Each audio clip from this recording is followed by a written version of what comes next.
Bueno, muy buenas tardes. Aquí continuamos con esta última reflexión, que es el combate contra las tinieblas.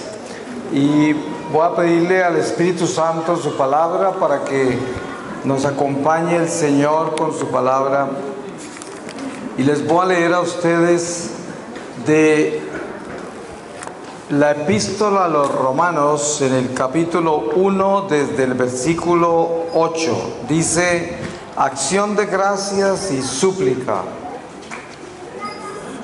Ante todo doy gracias a mi Dios por medio de Jesucristo, por todos vosotros, pues vuestra fe es alabada en todo el mundo. Porque Dios, a quien doy culto en mi espíritu, predicando el evangelio de su Hijo, me es testigo de cuán incesantemente me acuerdo de vosotros, rogándole siempre en mis oraciones, si es de su voluntad, encuentre por fin algún día ocasión favorable de llegarme hasta vosotros. Pues ansío veros a fin de comunicaros algún don espiritual que os fortalezca, o más bien para sentir entre vosotros el mutuo consuelo de la común fe, la vuestra y la mía. Por eso no quiero que ignoréis, hermanos, las muchas veces que me propuse ir a vosotros, pero hasta el presente me he visto impedido, con la intención de recoger también entre vosotros algún fruto, al igual que entre los demás gentiles. Me debo a griegos y a bárbaros, a sabios y a ignorantes. De ahí mi ansia por llevaros el evangelio también a vosotros, habitantes de Roma. Palabra de Dios. Pues yo pienso que este tema es un tema candente. Ya en la primera reflexión de la tarde, cuando hablamos del enemigo de la familia, habíamos mencionado el príncipe de este tema, que es el diablo. Y obviamente que este es un tema que incomoda a mucho cristiano y a mucho católico, porque la mayoría de la gente no quiere hablar del diablo, porque les incomoda. A unos les da miedo, a otros les da rabia, a otros les incomoda y otros porque están viviendo con él. Entonces es como si les hablaran de su papá.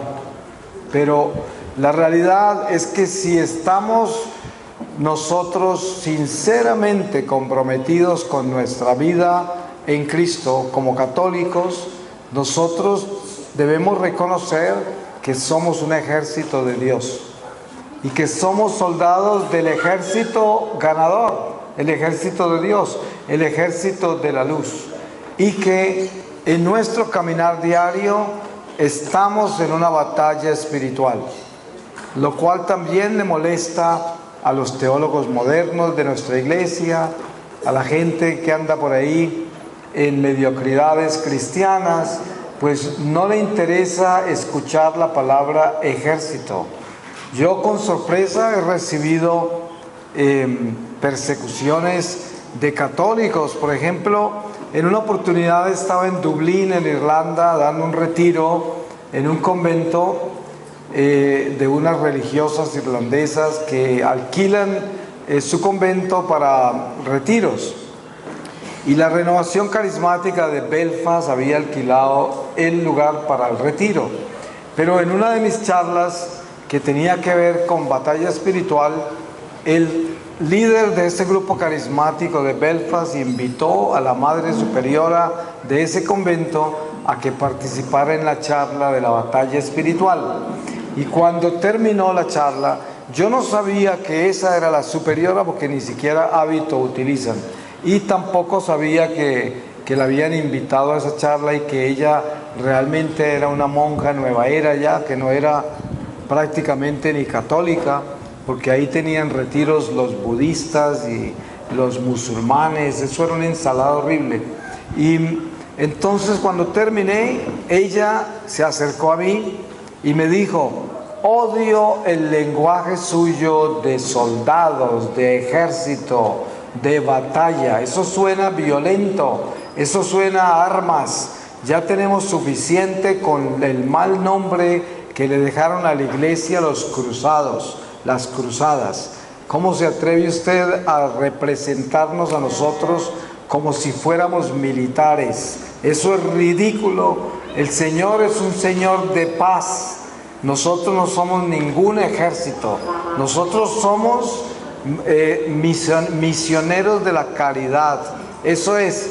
Y así se fue. Yo sabía que ella estaba convencida de lo que decía y eso es lo que ella vivía.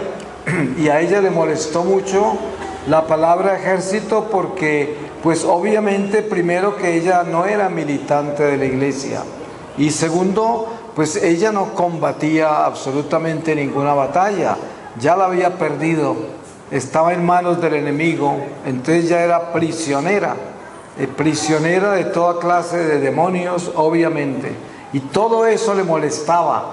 Y eso me ha pasado con sacerdotes religiosos, con laicos, que son formadísimos, súper educados, gente que ha estudiado en las mejores universidades del mundo su teología y se han educado.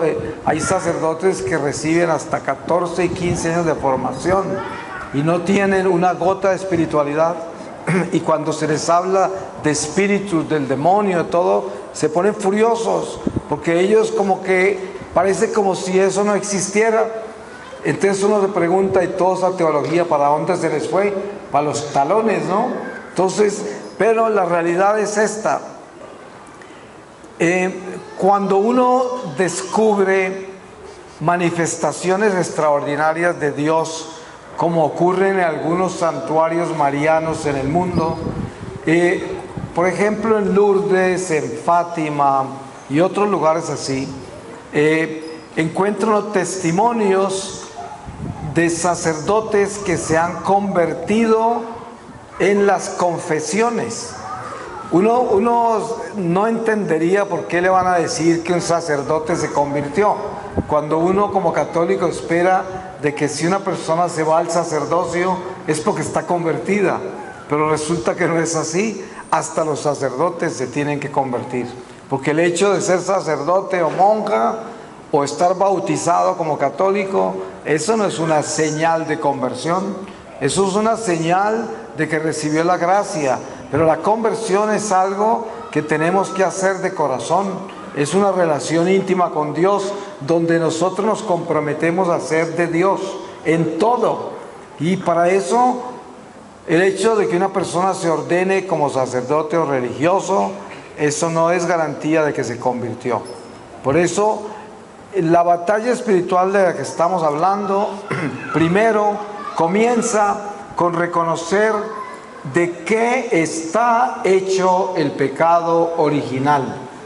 Porque si no entendemos bien de qué está hecho el pecado original, ¿cómo vamos a entender en qué batalla estamos? Porque muchas personas jamás se han adentrado en esa pregunta. El pecado original, ¿qué es? Ya sabemos que es una caída y que hablan de Adán y Eva. Algunos teólogos modernos hasta niegan la existencia de Adán y Eva, a pesar de que Jesús habló de Adán. San Pablo habla de Adán como persona y no como un mito. Sin embargo, nosotros sabemos que Adán y Eva son una realidad, nuestros primeros padres, y creemos en la caída del pecado original, porque si no negamos a Jesucristo, porque Jesús vino a redimirnos de ese pecado. Entonces, si decimos que no existió Adán y Eva y que no hay pecado original, entonces negamos a Cristo, porque ¿a quién redimió entonces y por quién murió en la cruz? Entonces eso lo tenemos claro, pero ¿de qué está hecho el pecado original? Pues obviamente que está hecho de una herida profunda, una puñalada del demonio que se la pegó a Adán y Eva. Cayeron en su trampa y caímos toda su descendencia. Ahora entendemos que cuando llega Jesucristo, Él viene precisamente a liberarnos de esa herida, de las cadenas de esa herida. Pero la parte más importante acá, para que nosotros podamos entender qué es batalla espiritual y de qué está hecha nuestra batalla y con quién estamos peleando, tenemos que entender que Jesús vino a darnos su espíritu para liberarnos del aguijón de la muerte. Pero hay algo muy importante de notar: cómo es que Él, al traernos la libertad de la muerte, Él también murió en la cruz. Entonces, si vino a derrotar la muerte, ¿por qué se murió Él? Claro que sabemos que resucitó, pero ¿cuál es la enseñanza? La enseñanza es lo que San Pablo enseña cuando dice que cuando somos bautizados en Jesucristo, morimos con Él. Hay que entender bien esa palabra muerte. Morimos con Él. Y Él también murió en la cruz. Pero ¿qué sucede si morimos con Él? Como Él murió en la cruz, Él también resucitó. Si nosotros morimos con Él, quiere decir que nos vamos con Él hacia la muerte que Él tomó. Y la muerte que Él tomó tiene resurrección. Entonces, al entrar en la muerte con el Señor, salimos a la vida. Pero tenemos que entrar por la muerte. Entonces, el Señor nos liberó del pecado original. Pero nosotros tenemos que entrarnos por dentro del laberinto de la muerte para salir triunfantes a la resurrección. Eso quiere decir, nos toca caminar con la muerte toda esta vida, heridos, sangrando de la muerte, para poder alcanzar la resurrección. Lo que San Pablo dice, necesitamos entender que esta vida es una vida de batalla contra poderes, contra principados, contra todas esas fuerzas de las tinieblas que rondan por los aires, demonios, principados de la oscuridad. Y eso tenemos que entender que es lo que él explica. ¿Por qué? Porque a pesar de que Jesús nos dio en el bautismo la liberación de la muerte, nos toca vivir la muerte con Él para alcanzar la vida. Lo cual quiere decir que durante esta travesía de la vida terrenal estaremos luchando con la muerte todos los días. ¿Y cómo se llama la muerte? ¿Alguno sabe cómo se llama la muerte?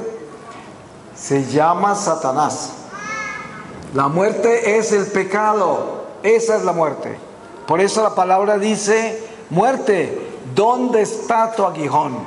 Porque el Señor la tumbó.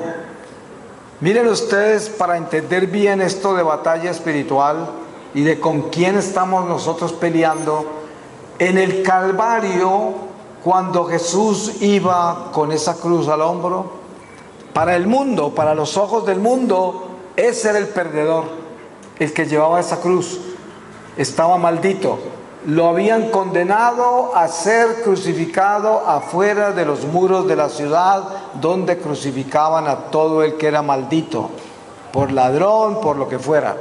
Todos los malditos los crucificaban afuera de la ciudad. Entonces, para los ojos del mundo, ese hombre que arrastraba esa cruz era un hombre maldito, un perdedor.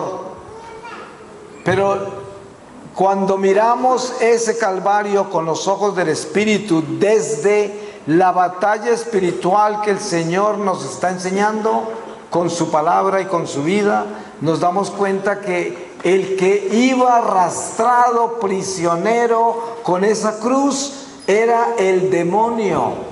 Esa era una procesión en la que Jesús llevaba arrastrada la muerte.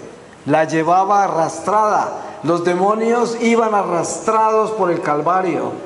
Pero dense en cuenta cómo están de engañados los ojos del mundo. Los ojos del mundo creen que un católico fiel y un católico que profesa su fe es un perdedor, es un tonto, un ingenuo. Es como Jesús perdiendo al arrastrar esa cruz por el Calvario. Cuando un católico fiel lo que es un ganador, porque es un soldado que lleva la luz y la verdad y que va a entrar a la vida eterna. En cambio, esos que se burlan y que no reconocen la luz en aquel que la lleva, es porque están en las tinieblas y no van a entrar a la vida eterna. Entonces hay que distinguir entre lo que el mundo ve y lo que vemos nosotros. En ese Calvario el Señor era arrastrado a los demonios.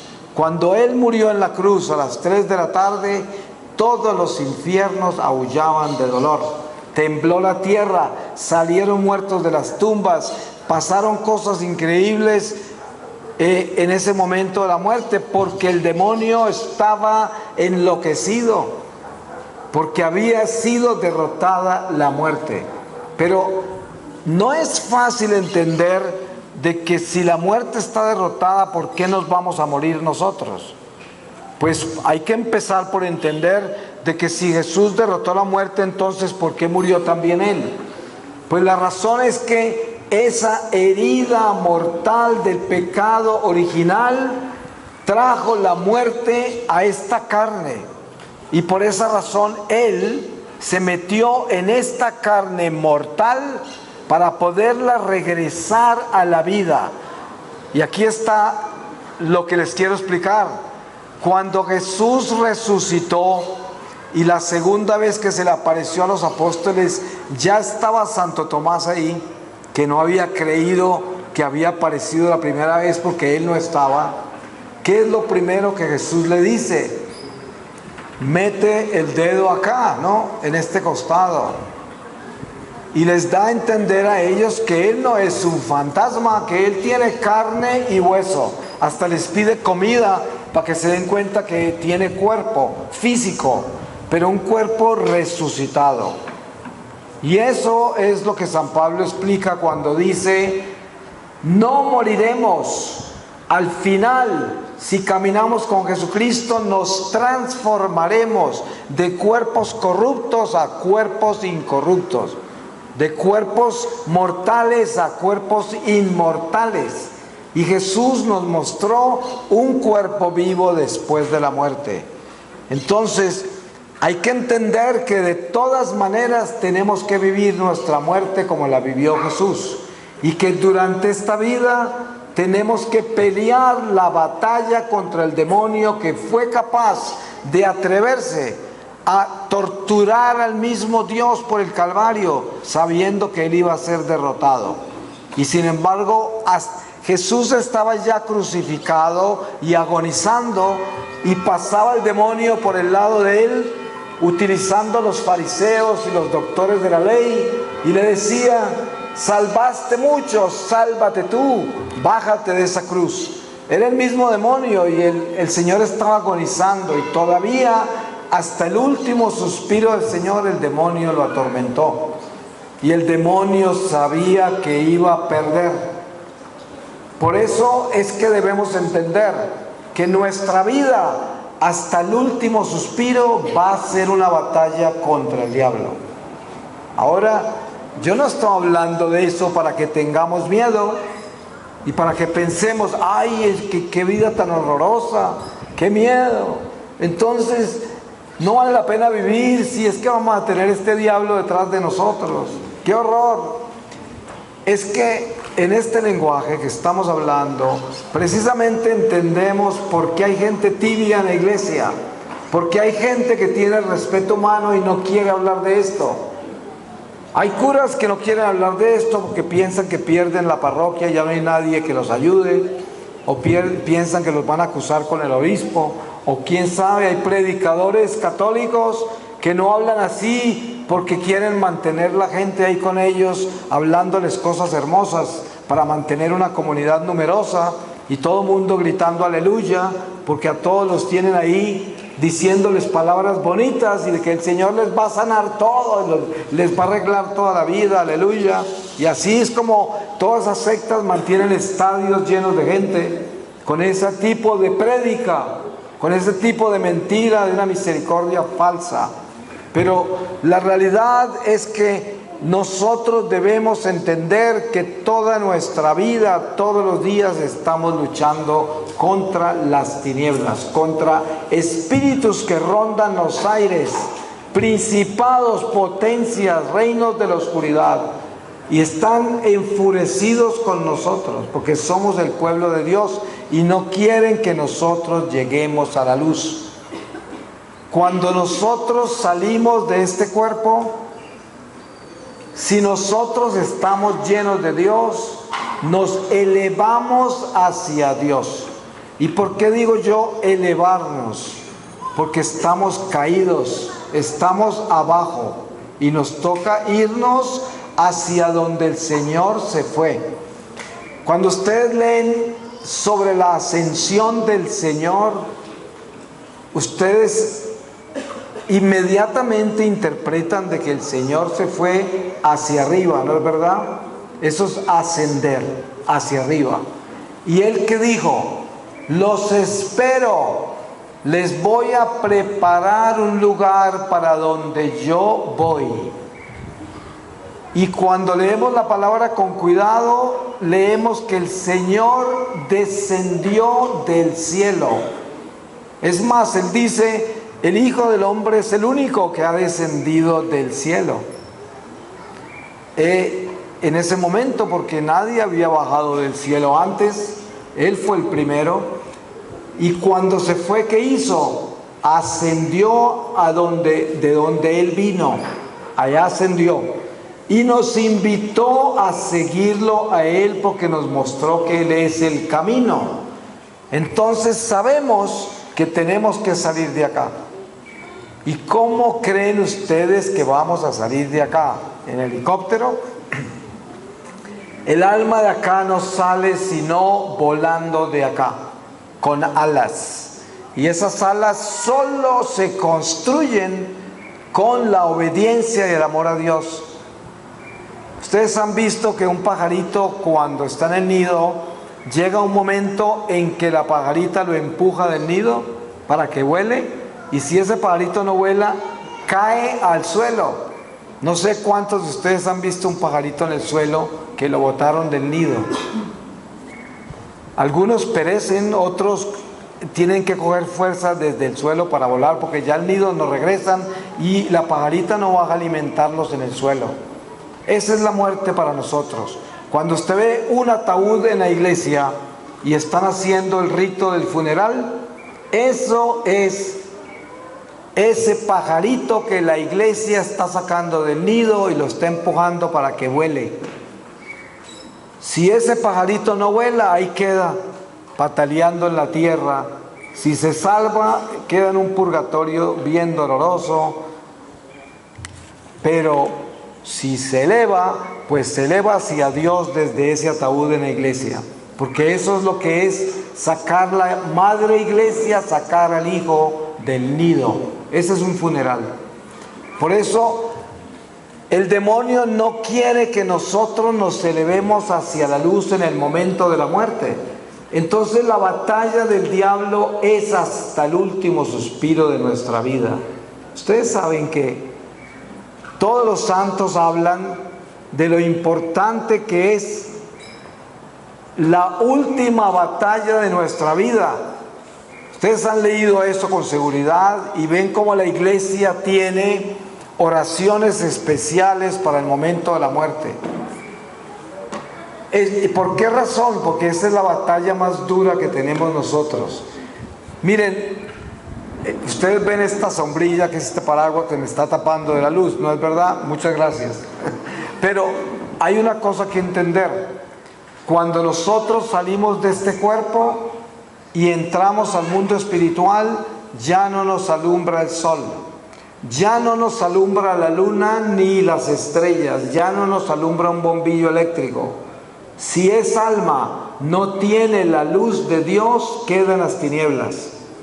Ustedes han leído en el libro del Apocalipsis que se habla de la luz de la Santa Jerusalén del cielo, y se han dado cuenta que esa luz de la que habla San Juan no es un bombillo, ni tampoco es un astro, es Jesucristo, la luz de la ciudad de luz. Entonces, cuando un alma sale del cuerpo, si no está llena de la luz que viene de lo alto, queda en tinieblas. Y el trabajo del demonio durante esta vida es asegurarse de que cuando nosotros salgamos de este cuerpo, quedemos sin luz. ¿Y cómo nos roba la luz? Robándonos el amor de Dios, llevándonos a vivir un mundo materialista, un mundo enamorado de la carne, un mundo enamorado de las pasiones, un mundo enamorado de toda esta tentación tan grande que nos trae la vida temporal. Los ídolos de este mundo, los dioses de este mundo. Si nosotros nos prendemos a todo esto temporal, pues vamos a quedar sin luz al final de esta vida, porque todo esto de lo que nos prendimos al final de esta vida, eso no tiene vida, y eso se va, se desaparece, todo pasará, hasta el mismo afecto humano, todas las cosas materiales, todo eso queda atrás. Ustedes nunca han visto un muerto en un ataúd que lleve morral, ¿no? A no ser de que sea un indígena que le echan comida y todo, pero nadie lleva equipaje para el cementerio. Todo queda atrás y lo único que queda es la luz que acumuló de Dios. Entonces, la batalla que tenemos nosotros contra las tinieblas es precisamente una batalla contra las tinieblas, o sea, contra la oscuridad. Tenemos que asegurarnos de que no hayan tinieblas en nuestro corazón. Si usted no perdona, eso es oscuridad. Si usted no tiene caridad, eso es oscuridad. Si usted no tiene paciencia, compasión, tolerancia, eso es oscuridad. Si usted no tiene espíritu de servicio incondicional y es un egoísta que solo da con interés, eso es oscuridad. Si usted es una persona impura y no observa la pureza, eso es oscuridad.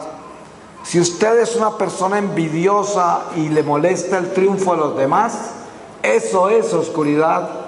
Y por eso tenemos que detectar la oscuridad en todas las cosas de nuestra vida. Esa es nuestra batalla contra el demonio. Esa es la batalla. Por eso hay tanta gente que anda detrás de misas de sanación y liberación y buscan que todo el mundo ore por ellos y esperan ser liberados y sanados y desatados, y se van después de todas las oraciones y se sienten liberados, pero regresan a hacer lo mismo. Y por eso nunca dejan de buscar sanación, porque continúan enfermándose todo el tiempo, porque no dejan el veneno. Porque viven en las tinieblas y son hijos de las tinieblas, aunque estén metidos en la luz. El demonio entra a la iglesia. ¿A dónde más creen ustedes que entra? Usted va a un prostíbulo, ahí no está el diablo. Todos esos ya le pertenecen a él. Él va a la iglesia donde no le pertenecen a él, a ver cuántos pesca. El demonio está metido en los conventos, seminarios, en los monasterios, en las parroquias. Ahí es donde está buscando comida. Los demás ya se los comió. Los que están afuera en el mundo y entregados al mundo, esos son de él ya. Eso el diablo ya ni se preocupa de esos. Esos ni lo ven ni lo sienten, porque ya son de él. Entonces hay que entender que esto del diablo no es un cuento. Esto no es una historia china por ahí que se inventaron los judíos y que le damos los cristianos y que lo leemos en un libro que es una metáfora, algo simbólico de historias que vienen de antepasados para controlar a la gente y que no se vuelva salvaje. Eso no es así.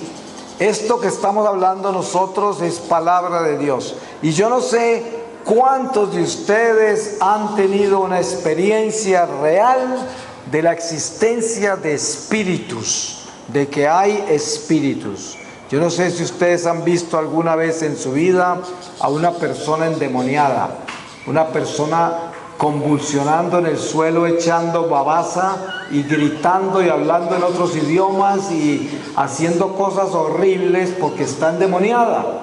Eso a veces se ve en una Eucaristía, en una oración, en una alabanza, aparecen personas por ahí endemoniadas. No todo el mundo tiene la oportunidad de ver eso. Y ojalá que no se necesite eso para creer, porque precisamente Jesús le dijo a Santo Tomás, cuando Santo Tomás se arrodilló y le dijo, Señor mío y Dios mío, porque él vio que de verdad había resucitado y que tenía cuerpo físico, y eso para él fue impresionante. Pero el Señor no se impresionó con eso. Él le dijo, dichoso aquel que cree sin ver. Eso es lo que enseñó. O sea, no era necesario que él lo viera para creer. Él debía haber creído sin haberlo visto. Y eso es lo que el Señor nos llama a entender. No se trata de estar buscando cosas sobrenaturales por ahí, andar detrás de milagros y de cosas y de mensajes, sino se trata es de creer. Esta palabra que está revelada acá es la verdad absoluta de Dios. Sí, ha sido escrita por hombres, pero hombres inspirados por el Espíritu Santo. Yo personalmente creo firmemente en la palabra de Dios, en las Escrituras, en la Biblia. Creo y muero por ella, porque esa verdad me ha dado libertad en mi corazón. Y yo no soy un biblista, no soy un teólogo, ni he estudiado ciencias religiosas. Yo soy un simple pecador como todos ustedes, y simplemente estoy haciendo lo que estoy haciendo porque el Señor quiere que lo haga, y Él es el que hace el trabajo. Yo soy un siervo inútil, pero el Señor nos utiliza a todos nosotros a pesar de nuestra inutilidad. Y lo más importante que yo quiero compartir con ustedes en esta reflexión es de que es una realidad de que nuestra vida es una batalla espiritual. Y más vale que lo crean y más vale que lo tengan presente todos los días de su vida. Ahora, es muy importante no utilizar esta información para echarle la culpa al diablo de todo lo que nos pasa. Porque hay mucha gente que le echa la culpa al diablo de todo lo que nos pasa. Y siempre es, ya sabes, no, eso fue el diablo. No, no es eso. Porque miren algo que debemos tener muy claro. El diablo no puede hacer nada sin que nosotros le demos permiso. Y mucho menos sin que Dios le dé permiso, porque él no puede hacer nada sin permiso de Dios. Pero después el diablo le pide permiso a Dios para tentarnos. Miren ustedes la enseñanza tan importante que hay en el libro de Job. Cómo el diablo pidió permiso para ir a tentar a Job. Después de que el Señor habló también de él, el diablo lo juzgó y lo acusó. Y le dijo, pero ese del cual hablas también, si le quitas esto y esto, te va a traicionar. Y ese es el acusador. San Juan dice en el libro del Apocalipsis, el que antes acusaba a sus hermanos en el cielo fue arrojado a la tierra. ¿Quiénes eran los hermanos de él en el cielo? Los ángeles, ¿no? ¿Y a dónde lo enviaron? A la tierra. Y entonces ahora, ¿a quién acusa? A los que estamos en la tierra. Por eso él se llama el acusador, el gran acusador. Entonces, si usted es tan guapo que decide ser de Cristo y está caminando por el destierro como estamos, aparece el diablo y dice, con que quiere ser de Cristo, ¿no? Entonces se va donde el Señor y le dice, yo necesito probar a este, porque está pretendiendo ser suyo, y yo estoy seguro que este no es suyo. Yo lo voy a probar. Y el Señor dice, pues pruébelo.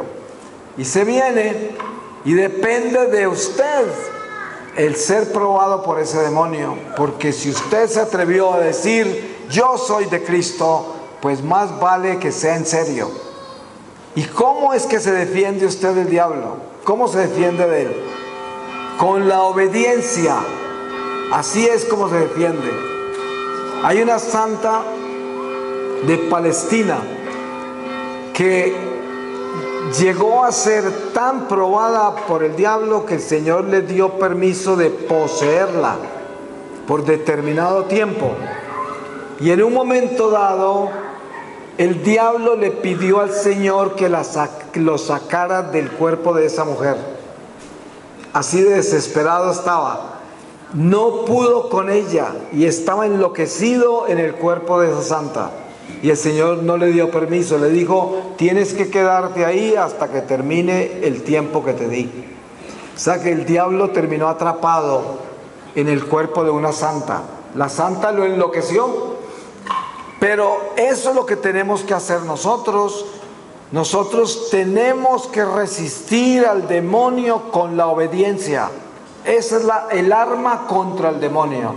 ¿Cómo nos defendemos de Satanás? Con la obediencia. ¿Y la obediencia qué es? ¿De qué está hecha la obediencia? Pues sí, sabemos que hay 10 mandamientos. Y es más, la iglesia, que es tan sabia y que es guiada por el Espíritu Santo, en su doctrina nos enseña los 7 pecados capitales, que son 7 demonios. Esos 7 pecados capitales son los enemigos de los 10 mandamientos. A través de esos 7 pecados capitales se derrota la ley de Dios. ¿Y qué entendemos con eso? Que tenemos la información necesaria para conocer cómo ser obedientes, pero la ley sola no nos puede salvar del diablo. El obedecer todos sus mandamientos no es suficiente, porque si no, Jesús no le hubiera dicho al joven rico del Evangelio que entregara a todos los pobres y lo siguiera, después de que él le dijo que obedecía los mandamientos. ¿Qué es lo que se necesita fuera de ser obediente? Se necesita tener caridad. O sea, se necesita ser una persona que tiene amor. Eso sí que es el ingrediente esencial para derrotar las tinieblas. El amor, la caridad. La caridad engendra la paciencia, la tolerancia, la compasión. Todo eso engendra la caridad. Por eso San Pablo dice que ninguno de esas virtudes, de todas esas gracias y cualidades que podamos tener, valen nada si no tengo amor. Y eso en el himno del amor de San Pablo nos habla perfectamente sobre la fuerza de la caridad y cómo es de importante tenerla. Por eso no es suficiente ser obediente a la ley, hay que ser obediente al amor. Entonces, examínese su corazón, bien examinado, para darse cuenta cuánto amor tiene usted, y en esta forma se da cuenta cuánto hay en usted de Dios y cuánto hay de las tinieblas, porque así va a quedar al final de esta vida. El mejor examen de conciencia que usted se puede hacer es pensar dónde quedaría en este momento si usted se muere. Si usted se muere ahorita, ¿dónde cree que quedaría? ¿Usted cree que se eleva hacia la luz? ¿O usted cree que cae como el pajarito que no voló y queda ahí tirado en la tierra, chapaleando, buscando cómo levantarse en un purgatorio bien doloroso? Porque el Señor es tan bueno que si usted hace el esfuerzo de venir a la iglesia y escuchar cosas de Dios, y por ahí de vez en cuando confesarse, y de vez en cuando por ahí hacerse su rosario, y de pronto tirarle una limosna por ahí a alguien, eso, el Señor es tan bueno que de pronto con eso se salva. Pero le toca volver a aprender la lección de la vida terrenal desde cero, en un purgatorio terrible, que es vivir el mundo terrenal sin cuerpo y tener que solucionar las cosas del mundo material sin tener el instrumento de la materia. Eso no es tan sencillo entenderlo. pero es muy sencillo de contarlo. Esa es la historia del purgatorio. Por eso hoy nosotros tenemos la oportunidad de hacer un examen de conciencia. ¿Usted quiere hacer algo real en estas charlas que tuvimos esta tarde? ¿Usted quiere salir de acá con algo valioso, algo importante? Haga un examen de conciencia y con toda sinceridad piense dónde queda si se muere en este momento. Piense en eso. Y si usted ve que usted no va a poder volar, pues despiértese y empiece a llenarse de luz para que pueda volar cuando el Señor lo llame. Porque le cuento que esto no tiene reversa. Una vez que se cae esto, que se muere esto, no puede regresar ya, y ese cuerpo usted ya no lo puede resucitar. Se murió, y su alma, si no se puede elevar, ya no se elevó. Y si le toca a través del purgatorio recoger la luz que no pudo recoger acá, usted no se puede imaginar lo lento y lo difícil que es llenarse de luz en medio de las tinieblas. Eso es bien difícil. Las oraciones de la iglesia por los difuntos le van dando luz a esas almas. Las oraciones de nosotros por los difuntos le van dando luz a esas almas en pena. Pero ¿qué tal quedar uno así en una situación de esas? Yo no se lo deseo a nadie y yo no quiero pasar por eso. Nosotros tenemos la oportunidad de despertarnos hoy, aquí, en este momento, y de usted tener la valentía de hacerse un examen de conciencia y descubrir quién es usted. Porque qué tal que usted esté todo engañado con su religión y piensa que toda esa rezandera y toda esa participación en tantas cosas de la iglesia lo tiene bien, y usted se siente que es de Dios y que está listo. ¿Y qué tal que no? ¿Qué tal que la religión lo está engañando? Porque así de astuto es el demonio. El demonio puede hacerlo a usted acomodar en su religión y hacerlo sentir que está muy bien. Y hay personas que dicen, yo me rezo los 4 rosarios todos los días.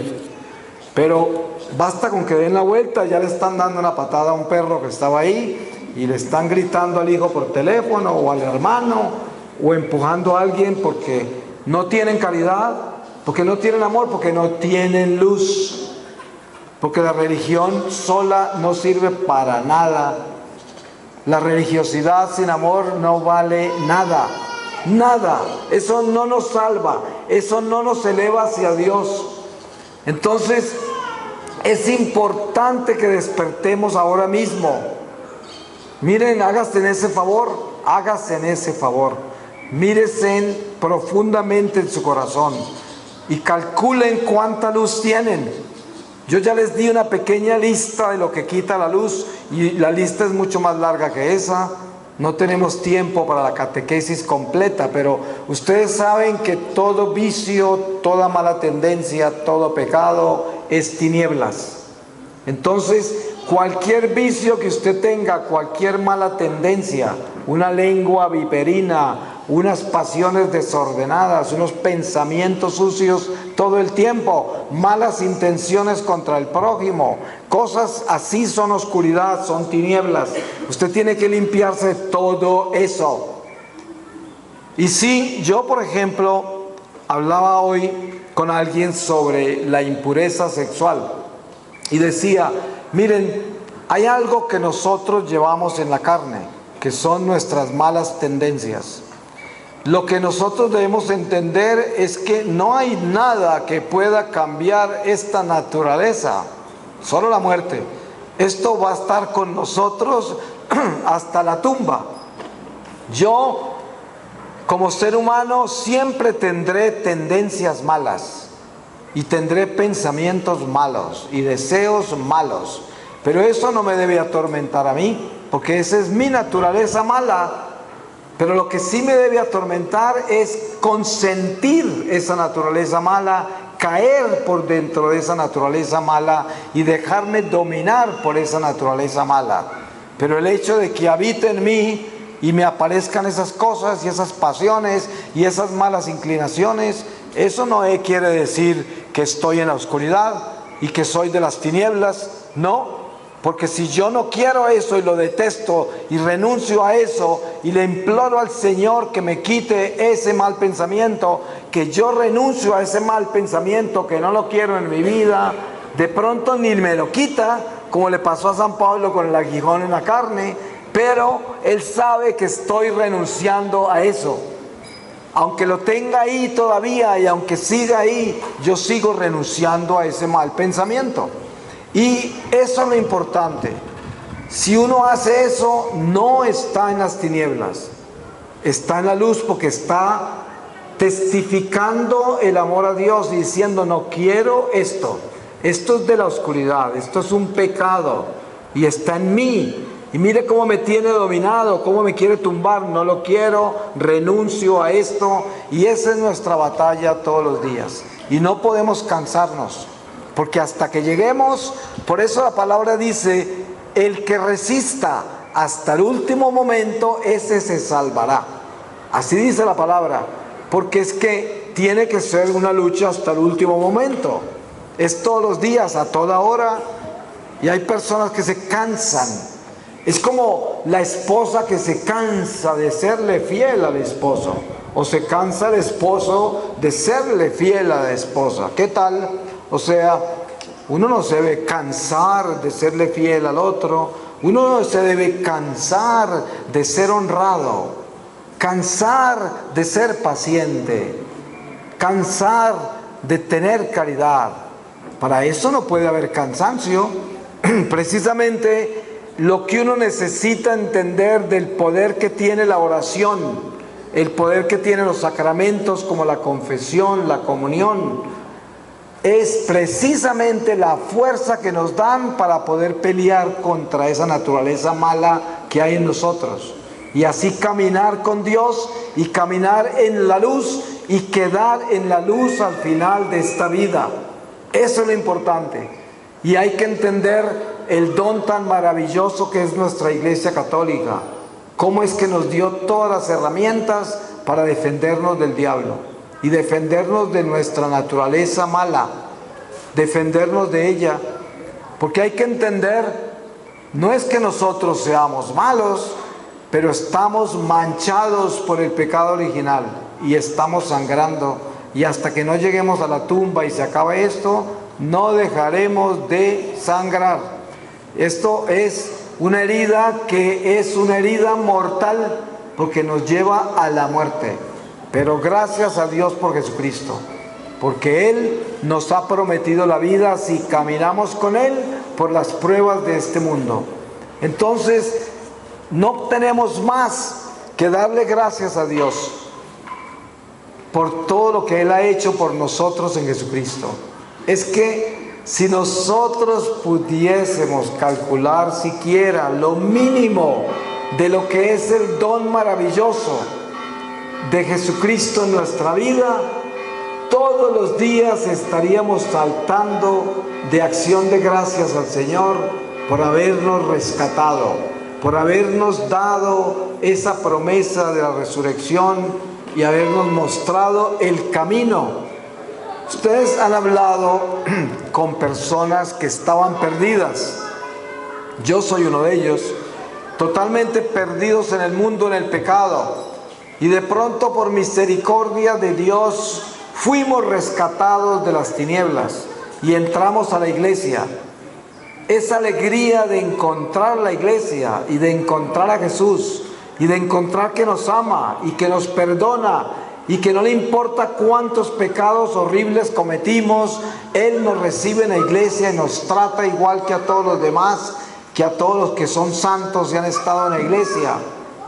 Eso es muy grande, eso es maravilloso, eso es un regalo extraordinario, porque es la misericordia de un Dios bueno que nos creó para salvarnos. Y eso lo debemos agradecer. La gratitud es una de las cosas más importantes para la luz, para acumular luz en nuestro corazón. Hay que entender en qué forma podemos acumular luz, porque los ingredientes para producir luz eterna en nuestro corazón para que permanezca después de la muerte de este cuerpo, son importantes reconocerlos. Uno de ellos es la gratitud. Hay que tener gratitud, hay que ser gratos. Por eso se dice que el buen hijo, el que honra a padre y madre, el Señor lo bendecirá. Ya ustedes conocen todo lo que dice Dios sobre eso. Y también los padres que honran a sus hijos. ¿Y cómo los honran? Respetándolos, siendo un testimonio intachable para ellos. Padres que tienen amor y compasión y que se aseguran de no escandalizar a sus hijos. Y si los escandalizan, a pedirles perdón y a mostrarles que son humanos y pueden cometer errores, pero que se arrepienten y no quieren volver a hacerlo. Eso es honrar, eso es ser grato, eso es tener gratitud, eso es buscar la luz de Dios. Y es importante hacer eso. En la iglesia encontramos muchos testimonios buenos y malos. Hay gente en la iglesia que son escándalo para la iglesia. Y lo sabemos. Hay gente metida en ministerios de la iglesia que andan en pecado mortal. Pobrecitos, se imagina si se mueren así. El último lugar donde uno debe venir a hacer escándalo es en la iglesia. Pero uno no debe hacer escándalo en ninguna parte de todas maneras, porque eso es un instrumento del demonio. Pero sí debe cuidarse de que nosotros en la iglesia tenemos una responsabilidad. Y la responsabilidad que tenemos es de ser verdaderos soldados del ejército de Dios. Porque en la iglesia se reúnen las tropas del Señor, esas que suben a ese monte del Señor, a esa montaña, esas tribus. Nosotros somos parte de esas tribus del Señor. ¿Y sabe qué ha hecho el Señor con nosotros esta tarde? Nos acuarteló para instruirnos, para prepararnos, para fortalecernos, para enviarnos, para liberarnos, sanarnos, mostrarnos la verdad, llenarnos de luz. Para eso nos acuarteló esta tarde.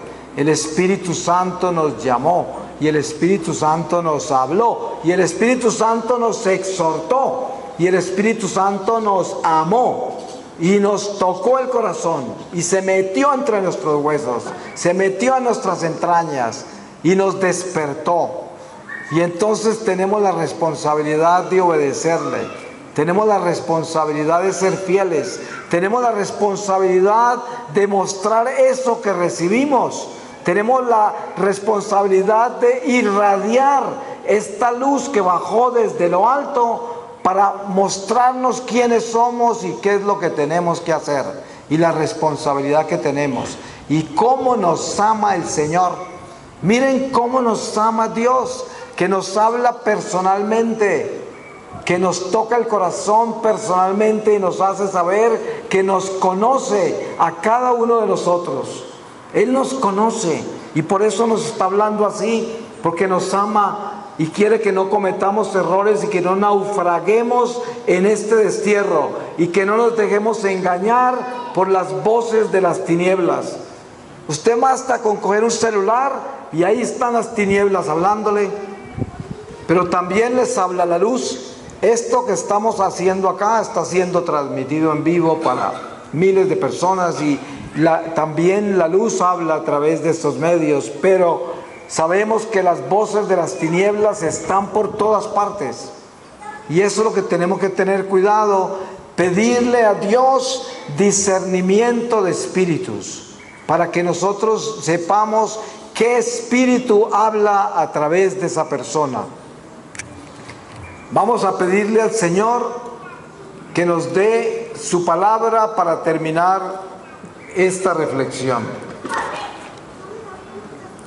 Y les voy a leer a ustedes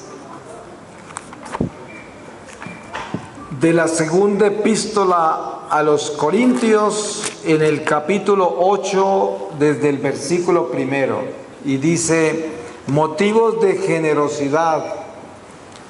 Os damos a conocer, hermanos, la gracia que Dios ha otorgado a las iglesias de Macedonia, pues aunque probados por muchas tribulaciones, han rebosado de alegría y su extrema pobreza ha desbordado en tesoros de generosidad. porque atestiguo que según sus posibilidades y aún sobre sus posibilidades, espontáneamente nos pedían con mucha insistencia la gracia de participar en este servicio en bien de los santos. Y superando nuestras esperanzas, se entregaron a sí mismos primero al Señor y luego a nosotros, por voluntad de Dios, de forma que rogamos a Tito llevara a un buen término entre vosotros esta generosidad, tal como la había comenzado. Y del mismo modo que sobresalís en todo, en fe, en palabra, en ciencia, en todo interés y en la caridad que os hemos comunicado, sobresalid también en esta generosidad. No es una orden, solo quiero, mediante el interés por los demás, probar la sinceridad de vuestra caridad. Palabra de Dios. Pues Dios es grande, amoroso y misericordioso con nosotros. Y le damos gracias por todo lo que ha hecho con nosotros en esta tarde y toda nuestra vida y por todo lo que hará. Pero sobre todo le imploramos al Señor que tenga misericordia de nosotros para que no vayamos a quedar en las tinieblas al final de esta vida. Esa debe ser nuestra oración permanente. Señor, apiádate de nosotros y ayúdanos a vivir en la luz de tu amor, para que al partir de este mundo, de las tinieblas de este mundo, nos podamos elevar hacia la luz que viene de lo alto, hacia esa santa Jerusalén del cielo, que es nuestra patria, para la cual se nos ha sido dado ya un pasaporte, que es el bautismo. Y por eso glorificamos a Dios. Amén.